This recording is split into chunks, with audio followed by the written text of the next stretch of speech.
NASA honors 3 space historians. 3 prominent figures who brought space stories to Earth through meticulous work have helped young and old alike understand space exploration. On May 15, 2024, NASA honored these chroniclers at a ceremony held at the Kennedy Space Center in Florida.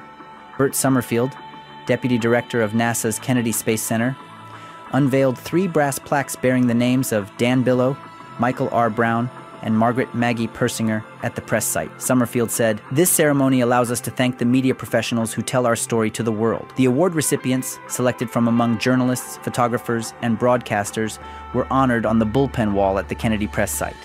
The selections were made by a panel of current space reporters and NASA officials. Dan Billow, A Space Reporter's Life. Born in 1960, Dan Billow graduated from California State University with a degree in radio and television. He began his career at KRCR-TV and joined WESH TV in 1987. There, he covered space shuttle missions and other planetary missions.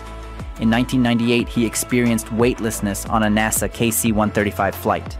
In 2003, he received the Society of Professional Journalists Silver Medal for his coverage of the Columbia disaster. Michael R. Brown, Behind the Lens. Michael R. Brown, who served in the U.S. Navy, began his career as a photojournalist after studying photography at the Art Institute of Fort Lauderdale.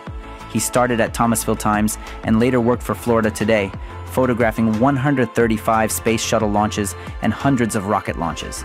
He was a finalist for the Pulitzer Prize in 1987 for his photos of the Challenger tragedy.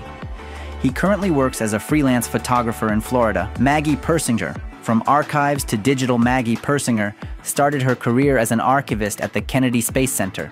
She later worked at the Cinema Film Lab at Patrick Air Force Base and the Photo Lab at NASA. In 1992, she moved to Kennedy's press site, providing visual content for the media. With the advent of the digital age, the way media worked changed, and Maggie played a crucial role in this transition. Chroniclers and space travel. The Chroniclers ceremony is typically held in early May to honor Mercury Redstone 3, the United States' first manned spaceflight on May 5, 1961. This year's ceremony paid tribute to the journalists who have narrated the story of space exploration to the world. If you love science, be sure to follow us to move forward with us in the light of science.